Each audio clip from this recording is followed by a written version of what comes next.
this video I am going to use a bat, and I'm doing that for a reason. I actually don't have bat pins on this wheel head, so I just took a hunk of clay and smashed it down on the wheel head and then smashed the bat down really well in the clay.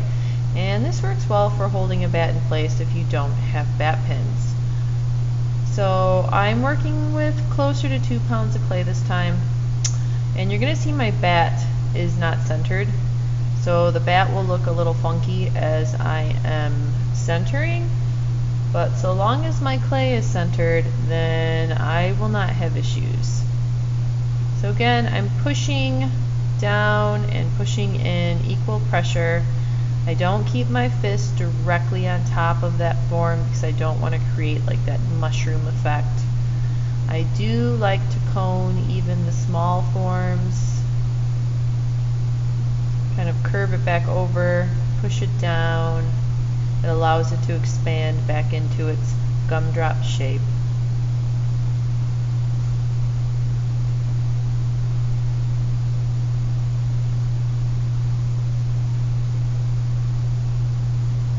And there's not really a set number of times you need to cone. I just think it makes the clay a little bit more uniform. And there are times when I don't cone at all. And check my bat, make sure it's stuck. Kind of felt like it was moving a little bit.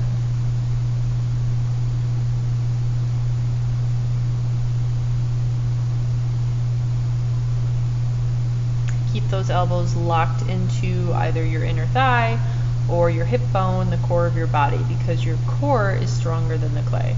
And if you are an immovable force, then the clay has to change its shape and position based on you being an immovable force. And that is truly what makes the clay center. Check your depth, 1/4 to 1/2 of an inch, depending on the foot you want to trim. I like to keep the bottoms of my pots a little bit on the thicker side because I like to trim a deep foot. I'm not opening this form very wide. I'm going to make like a little bowl vase shape, and what I'm going to be doing with this form is actually showing you a decorative application for slip trailing. I use a slip trail bottle, but you want to come back and compress your rim in between your throws, push a little harder with your hand on the outside, kind of keep the form tall and narrow, which you'll do for most shapes that you make. Not all of them, but most of them.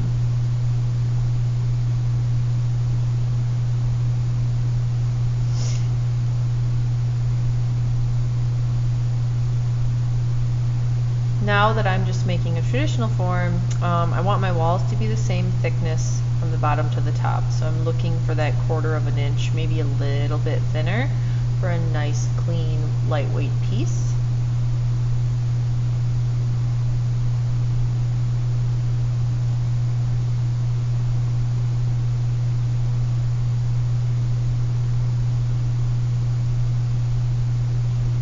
Kind of digging into the bottom, pulling that clay up. That tends to be our trouble areas. And now I'm actually starting to shape while I'm pulling. So I'm pushing with my hand on the inside, slowly moving up the form to kind of create that belly. Thin the walls a little bit more while I'm doing it. And then I can slowly push the limits of that form. So it's just 1 or 2 fingers that are actually touching the wall on the inside. And then I can play around with different things I might want to do for the top of the piece. You use a wooden rib tool, you can get a pretty straight edge.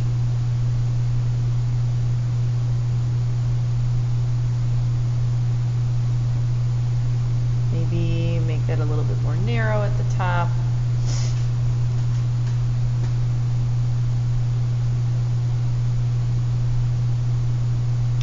Go in and just make it a little bit wider each time. You don't want to stretch it completely in your first shaping. You want to kind of push it a little bit each more every time you go to shape the bottom.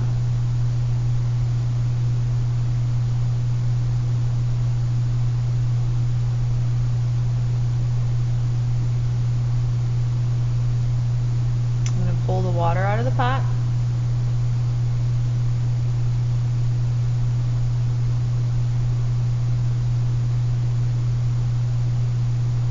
Cut the rim. I did a little uneven while I was working on it. I'm going to round that right back out. Remember, we don't want flat rims. And I'm kind of flaring it because I think that matches the shape a little better. Kind of folding that lip back. And balances out the form a little more.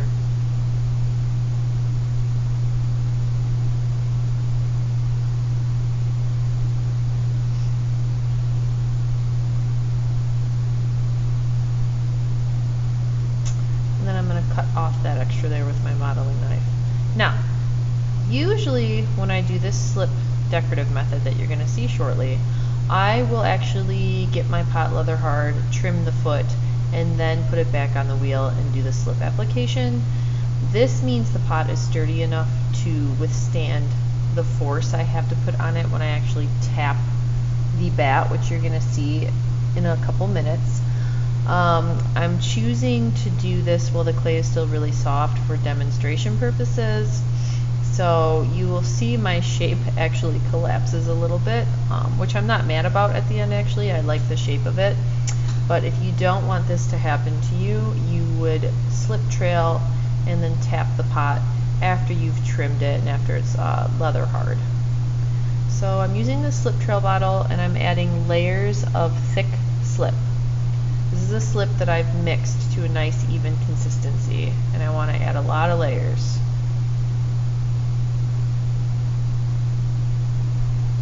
I'm keeping it just a little bit below the rim, so the rim of the pot is still nice and soft.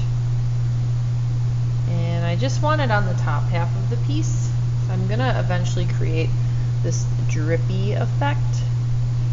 And my application doesn't have to be perfect. I just want thick layers. So now I will pry the bat off of the wheel, and you're going to see why I wanted a bat.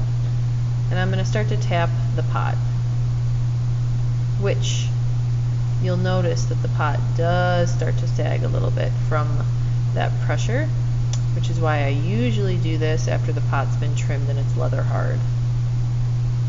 So a couple of times I'll go in and I'll adjust it. You can see that slip is starting to kind of create these layers, this kind of cascading look, which can be really fun when you glaze it. But you definitely either want to at least heat gun the piece for a while or trim that up so it's truly leather hard before you do this slip application. But again, I'm not actually upset with the shape.